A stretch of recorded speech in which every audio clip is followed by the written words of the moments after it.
ಬಿಡಬೇಕು ಅಂತಾನೆ. ನಾನ್ ಬಿಡಲ್ಲ, ಮುಖ್ಯಮಂತ್ರಿ ಪಟ್ಟ ಬಿಡೋಲ್ಲ ಅನ್ನೋ ಹಠ ಏನಾದ್ರೂ ಸಿದ್ದರಾಮಯ್ಯನವ್ರು ಮಾಡಿದ್ರೆ ಕನಕಪುರದ ಜನರ ಉತ್ತರ ಏನಾಗಿರೋದು? ಕನಕಪುರ ಜನದ ಉತ್ತರ ಯಾವುದೇ ಕಾರಣಕ್ಕೂ ಧರಣಿ ಕುತ್ಕೊಂಡು ವಿಧಾನಸೌಧ ಮುತ್ತಿಗೆ ಹಾಕ್ತೀವಿ, ವಿಧಾನಸೌಧ ಮುತ್ತಿಗೆ ಹಾಕ್ಬಿಡ್ತೀವಿ. ನೀವೇನಂತೀರಾ ಸರ್? ಮೇಡಮ್, ನಮ್ಮ ಸಾಹೇಬರು ಶ್ರಮ ಏನಿದೆ, ಅವರು ಕಾಂಗ್ರೆಸ್ ಪಕ್ಷ ಅಧಿಕಾರಕ್ಕೆ ಬರೋಕ್ಕೆ ಡಿ.ಕೆ. ಶಿವಕುಮಾರ್ ಅವರೇ ಕಾರಣ. ಅದು ಇಡೀ ಕರ್ನಾಟಕದ ಜನತೆಗೆ ಗೊತ್ತು. ಹಂಗಾಗಿ ಅವ್ರಿಗೆ ನ್ಯಾಯಯುತವಾಗಿ ಅಧಿಕಾರವನ್ನು ಸಿದ್ದರಾಮಯ್ಯವರೇ ಬಿಟ್ಕೊಡ್ಬೇಕು.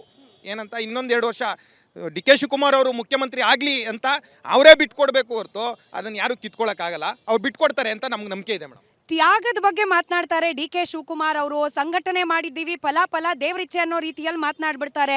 ಕನಕಪುರದ ಜನ ಆಗಿ ಇಂಥ ಮಾತುಗಳನ್ನ ಡಿ.ಕೆ. ಶಿವಕುಮಾರ್ ಅವರ ಬಾಯಿಂದ ಕೇಳಿಸ್ಕೊಂಡಾಗ ಏನ್ ಅನ್ಸುತ್ತೆ? ಮೇಡಮ್, ಯಾವುದೇ ಕಾರಣಕ್ಕೂ ಆ ಥರ ಅನ್ಕೋಬಿಡಿ ನೀವು. ಯಾಕೆಂದರೆ 224 ಕ್ಷೇತ್ರದಲ್ಲಿ ಮೊದಲನೇದು ಕನಕಪುರನೇ ಡಿಕ್ಲೇರ್ ಆಗಿದ್ದು.